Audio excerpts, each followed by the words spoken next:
Up next, another star entrepreneur on our list of speakers, a CEO and founder of Alchemy Technologies. He is a serial founder and mentor who launched technology products in the UK, US, Far East, Africa, across 20 years. Now, Jawwad is also the author of Reboot and a Founder Puzzles, a fellow Society of Actuaries, a MBA from Columbia Business School, and a FAST alumni. So he's got a lot of feathers in his cap as well. And over to him. Hi, everyone. Good evening. My name is Jawwad Farid, and I've been launching products for the last 25 years. I run the startup bootcamp at Nest.io. I teach the entrepreneurship elective at Habib University. And when I'm not doing all of this, I run Alchemy Technologies, a risk consulting firm in Karachi. So as part of my work with startups and founders over the years, I've often run into common misconceptions around the launch process, and I thought I'd address them today. Before I do that, I actually have a list of very small, very minor qualifications that you should sort of keep in mind. One is that my path and your path are different. Your path and journey are likely to be very different from mine. Two, I've been a broken, hungry founder for a very long time. And the problem with broken, hungry is that despite the fact that we raise funding multiple times, once you've done broken, hungry, it's very difficult to go back. So the focus is essentially on, how do we get things done with the minimal amount of cash and capital. Three, I had a wise friend who used to say this quite often. He said, Jawwad, only fools learn from experience. Wise men learn from fools. And it's in that spirit that I offer these takeaways. Yet at the same time, I'd say that please don't take anything I say at face value. Just because I'm saying it doesn't mean that's going to work for you. If something doesn't fit right, feel free to question, challenge, and pose questions on it. On the questions front, I'll be happy to take questions at the end of the presentation. My Twitter handle is rebootdude. If we run out of time at the end and we don't have time for enough questions, feel free to tag me and post questions on Twitter. I'd be happy to address them on that platform. So with that, let's take a quick look at the myths and lessons. Just to be safe, because I have a tendency to sort of be a little short on time, I want to make sure that I cover a brief summary of all the myths and lessons right up front, so that if we do run out of time, we are good to go. So in the list of myths and lessons, the first one is launch is a terminal event. It's not. It's actually a series of overlapping sequences, which is lesson number 2. Lesson number 3 is, given a choice of launch formats, what would you pick? What would you choose? Would you choose a rave party or a reunion? Think about this for a second. To answer this question, you actually have to ask another question, and that question is, what starts conversations? Which of these formats is more conducive to starting a conversation, rave parties or reunions? So that's lesson number 3. Lesson number 4 is, what do bankers pay for? Or in simple words, how important is it for you to validate profiles? Lesson number 5, to start a conversation, once you understand who you're talking to, you have to create relevant content. And this is a big challenge for community, mainly because it's not that you need just a handful of posts or materials. You actually need to align your exposure with your campaigns. Lesson number 6 is the last one, and I call that your one-day flood versus the drip feed. So we done a high-level summary. We'll quickly go through these one by one. All right. So my first challenge, my first misconception, the one that I ran headfirst into as a first-time founder, is launch is a terminal event. And the story behind that is actually quite sad. My first product launch as a founder was about 20 years ago, roughly about the same time, October 2000, Society of Actuaries annual exhibition in Chicago. This was, I think, venture number 1 for me. And at that point in time, my mindset was that, Jawwad, all we have to do is build and ship. If we can build and ship, and if we can pitch and demo, then we're done. So in that spirit, we booked a booth at the annual exhibition. in October, and we've done that all the way back in February. It's been a hard year, but throughout that year, we kept on telling ourselves, just survive till October. If you can get to October, if you can get beyond October, then we will be done. So October was here. We were in Chicago. We did our 2 days. We spent 2 days meeting people, collecting cards, running a booth, manning a booth, handing out collateral, doing pitches and demos, talking to everybody else, trying to structure deals. And at the end of 2 days, we sat down and reviewed. And we found that we had nothing to show for. Nothing. Zilch, nada, niet, nil. And I thought, when I go back to my team, what am I going to tell them? At that point, I wish somebody had sat me down and said, Jawwad, launch is neither the beginning nor the end. It's just a pit stop in the middle of a very long and hard road. Just a pit stop. That's it. But then, I asked, more launches followed, and I figured out that it's not a singular terminal event, it's actually a sequence. But the question was, what compromises that sequence? What is included? So a recent example, I took you 20 years ago. I'm now going to quickly bring you back to 20 years forward. Recent example is Founder Puzzles. It's a book that I wrote and we launched in July of this year, a few months ago. So the first step for us, thinking in terms of the launch sequence, was what I call Prebuild. So Prebuild is a very simple concept. You have an idea, you have a product, you have an offer, but nothing exists. You just have a high-level concept. You have a sense of where things are going, but you don't have a sense of when it'll be done. So you don't have a launch date, you don't have a finish date. You're months away from shipping anything, and you are wondering what you should do. So my recommendation is put it out there. Take the offer, define it. I know it's not tangible. I know you have nothing to show, but just take the concept and put it out there. And when you put it out there, the objective is to get exposure and feedback from customers. The idea is to get a sense of what people are saying about what you're trying to do. If you're a little aggressive, collect email addresses. Get a list of signups for beta customers. But start the process. And remember, this starts months before you're ready for launch. So for us, Prebuild was November 19.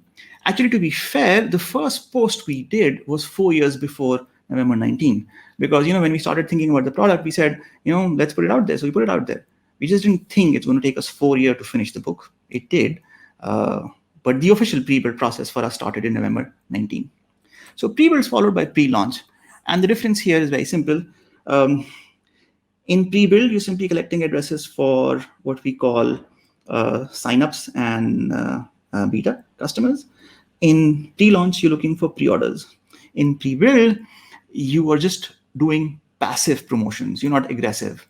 In pre-launch, you press the button and go to DEFCON 3. Pre-launch takes you to the next stage, which is launch, right? So for us, pre-launch started in May, and the idea for us was to build momentum for the launch of the primary book in July 2020. So 20 years ago, launch was Society of Actuaries annual exhibition, October, Chicago. 20 years later, launch simply means that you're ready to process orders and ship it to customers. And that's it. Launch is followed by a more interesting phase. And this is the phase that I'm most interested in.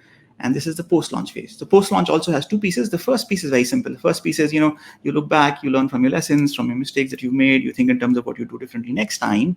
And you also follow up on customers and leads that haven't converted. The second phase is where things get interesting. The second phase is your plan for the next launch sequence. So for us, post-launch was August 2020. Now, a series of sequences. So what are you saying? What we're saying is launch is not a single sequence. It's not a singular sequence. It's actually a series of overlapping sequences. So in the term of the book launch, what comes after the launch of the first edition? What comes after the launch of the first edition is the revised edition, followed by the first edition, followed by the second edition, followed by the third edition, right? And to be fair, this has been true for almost most of the books that I've written. So if I look at portfolio optimization models in Excel, third edition. If I look at Reboot, third edition. Models that work with Palgrave is not in my hands, it's with the publisher. So the publisher decides it's going to move on to the second or third or fourth edition. But for the books that I've written, every time we launch a new edition, it leads to a new series of sales. So the question is now, why do this? Why make things so complicated? What's the objective? What do you want? What do you want to do? The reason why you need a sequence of launch is because you want to achieve what I call stable flow, right? Stable flow. What is flow? Let's take a look. The flow equation is essentially your sales funnel. So think about this. The first step in the equation is conversations. Conversations lead to connections. Connections leads to conversions. Conversions lead to customers. Customers lead to orders. Orders translate into dollars, right? That's your flow equation. Now, the objective of a launch sequence is to generate orders. Well, how do you start generating orders? You start generating orders by starting conversations. So the objective of launch sequence, start conversations, right? But it's not enough to generate orders once. What you want is stable flow, right? Stable flow is a stable flow of orders, a continuous flow of orders. So for a startup, establishing flow is hard. Establishing stable flow is even harder.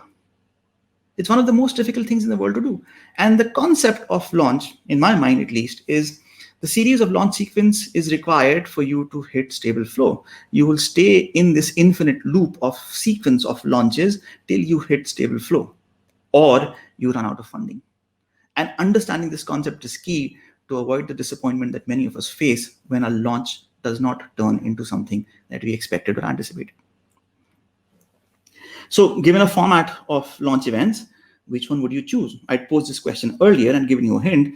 Would you look at a rave party or a concert or a big event, or would you do a class reunion? Which one of these formats do you think will help start conversations? Remember, conversations lead to connections, connections lead to conversions, conversions lead to customers, customers lead to orders, orders lead to dollars. So A or B? Pick one.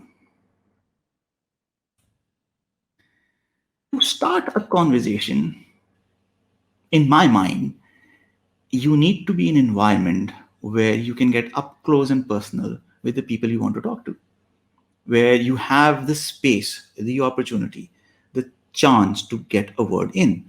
And that is certainly not format. That is certainly not possible in format A or rave party. You need spaces where you can start conversations. 021Disrupt is one such place. And then those conversations lead to building connections, and those connections then lead on further down the flow, right? So that's the higher level concept. Now, the rave party in my mind, and I keep on saying this again and again, the rave party in my mind is simply an analogy for what I call the conference circuit. We launched multiple products with Alchemy Technologies, the risk consulting firm I run, and we ran the full gamut of conference circuits in the beginning because, when you came from the mindset of a technologist who sort of grew up in the 90s, conference circuit was your primary platform for launching products. So we did Chidex, we did MIFTech, we did trade exhibitions, trade delegations, picked ICT awards, and multiple vendor events.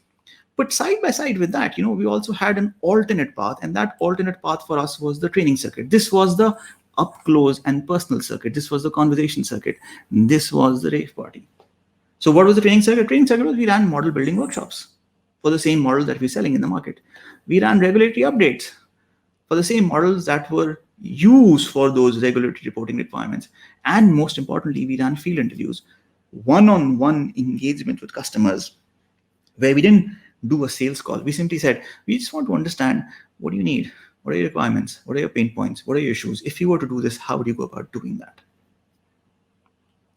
Which one do you think turned out better for us? A or B? The conference circuit or the training circuit? Here's the score. Over a 5-year period with Alchemy Technologies, the conference circuit cost us about $125,000 and led to 0 closed deals. We had some leads, not a lot of leads, some leads, but no closed deals. So no moolah at the end of the road, no bucket of gold at the end of the rainbow. Compare this with the training circuit. The training circuit was 5 years. We spent $0 and it generated over $2 million revenues over the same time frame. Up close and personal rave party. A versus B. Pick one. All right. So, a lot of emphasis on conversations, but I think one big mistake that I've made in my career again and again is a lot of times we build an audience profile. We do our homework, right, on building customer personas. But sometimes we skip a key step, and that key step is validating the same profiles, right? So I spoke about Alchemy Technologies. At Alchemy Technologies, we built multiple products. One product was Pakistan Risk Review, something that had never been done for a market in 2008, 2009, when there was a lot of uncertainty because of changes happening to the devaluation, to oil prices, to removal of subsidies. So a lot of change across the region, across the world. And we thought this would be a good space for us to start something that would cover that. So we did that. Didn't work.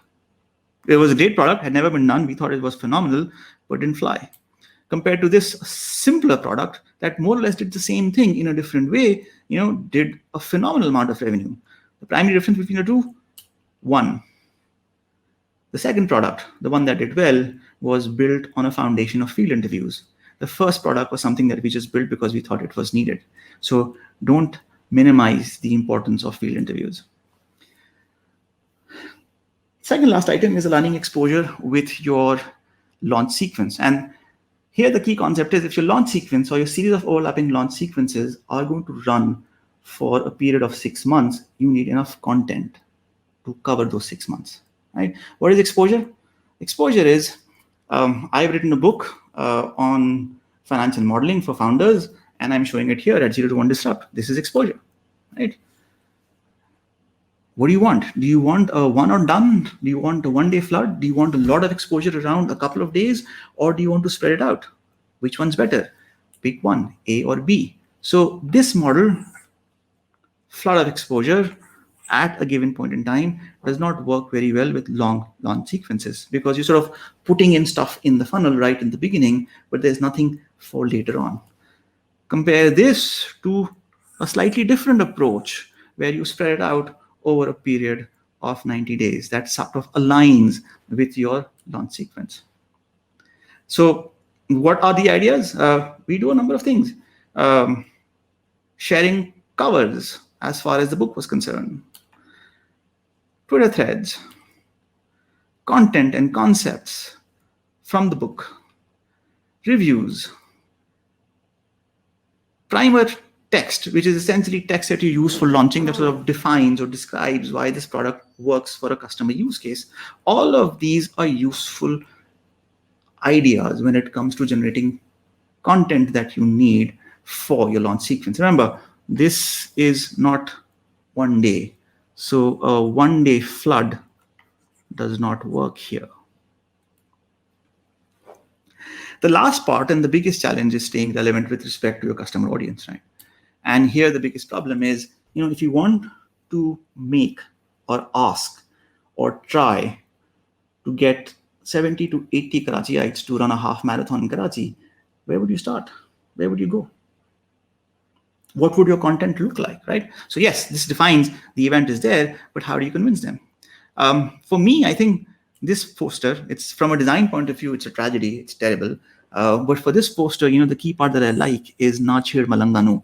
This was the line that made the difference for the Runners United half marathon that we did last year in March. Nachir Malanganu basically meant that, whenever we run on the roads in our kits, in our shorts, in our vest, in our jerseys, we actually get a lot of abuse from normal people, I actually have a lot of examples, but our main concept was, guys, we don't care. I'm a Malang. I don't care about what you think. Let me run on the roads. Leave me alone, right? This is relevance. For who? For the runners community. Which runners community? Especially road runners, right? So stay relevant. Spend time. You've spent time on building an audience profile. Spend time on staying relevant. So quick wrap up. I think I'm out of time, significantly out of time. Launch is not a terminal event. It's a series of overlapping sequences. All of them are launches individually. Given a choice between rave parties over reunions, pick the reunions, not the rave parties. Start conversations, validate profiles, create relevant content, and given a choice between one-day floods and drift feeds, pick the drift feed. Make sure that your exposure aligns with your launch sequence. All of this material comes from Founder Puzzles, the book that I wrote. And with that, let's do Q&A.